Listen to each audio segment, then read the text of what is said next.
আপনার ভুট্টা, তারপরে মরিচ, আপনার এই যে এই করল্লা, যে পদ্ধতিতে এগুলো করছে, এই পদ্ধতিগুলো কৃষকের মাঝে যদি ছড়াই দেওয়া যায়, তাহলে আপনার জলবায়ু সহিংস, আপনার যে মানে মানুষের খরা, বন্যা, বিভিন্নভাবে যে মানুষ এই কৃষক ক্ষতিগ্রস্ত হয়, তা থেকে বাঁচবে।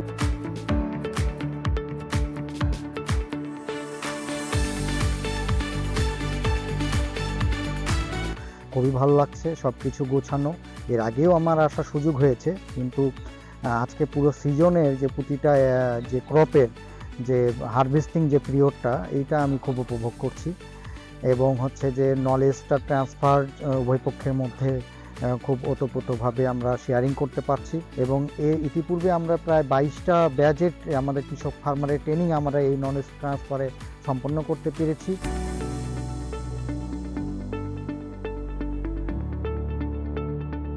এখানে এত সুন্দরভাবে যে একটা পরিবেশে সুন্দরভাবে সারা বছরব্যাপী যে কীভাবে ফসল এবং মশলা, সবজি এবং মশলা উৎপাদন করা যায় বছরব্যাপী, সেটা একটা ডেমো করা আছে।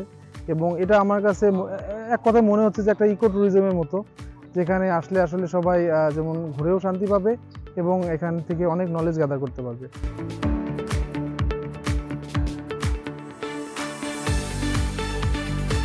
একটি চমৎকার আয়োজন ছিল। এখানে আমরা দেখলাম যে এখানে আশেপাশের যারা অ্যাডভান্স কৃষক তারা এসেছেন, ডিলাররা এসেছেন, বিভিন্ন এনজিও প্রতিনিধি এসেছেন, সরকারি কর্মকর্তারা এসেছেন। এবং এই যে কৃষকরা এখানে এসে তাদের বিভিন্ন প্রশ্ন ছিল, সেই প্রশ্নগুলোর উত্তর তারা পেয়েছেন।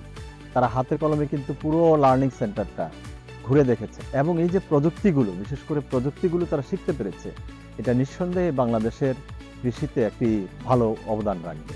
এবং এই হর্টিকালচারাল উইক, এ ধরনের প্রোগ্রাম যদি আরও বেশি আয়োজন করা যায়, আমাদের কৃষক এবং উদ্যোক্তারা অনেক বেশি উপকৃত হবে।